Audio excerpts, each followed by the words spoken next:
కేసీఆర్ గారు చిల్కకు చెప్పినట్టు చెప్పిండ్రు తెలంగాణ సమాజానికి.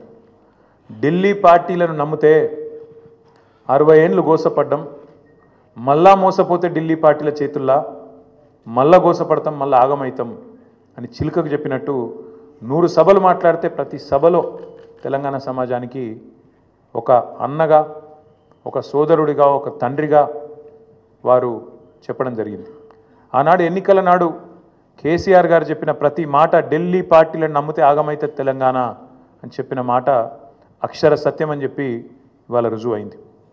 ముఖ్యమంత్రి గారు మాట్లాడుతూ నన్ను ఎవరు నమ్ముతలేరు, అప్పు ఉడతలేదు, ఢిల్లీకి వెళ్తే దొంగను చూసినట్టు చూస్తుండ్రు, అపాయింట్మెంట్ కోసం పోతే చెప్పులు ఎత్తుకపోతాడేమో అని భయపడుతున్నారు. నాకు తెలిసైతే నాకు దగ్గర 48-49 ఏళ్ళు ఉన్నాయి. నేను కూడా రాజకీయాలను ఒక 35 ఏళ్ళకి వెళ్ళి చిన్నప్పటి నుంచి పేపర్లు చదివే అలవాటు ఉంది, టీవీ చూసే అలవాటు ఉంది, రాజకీయ కుటుంబంలో పుట్టినా కాబట్టి దగ్గర నేను కూడా ఒక 10-15 మంది ముఖ్యమంత్రులు వాళ్ళ నడవడిక, వాళ్ళ మాట తీరువని చూసినాను.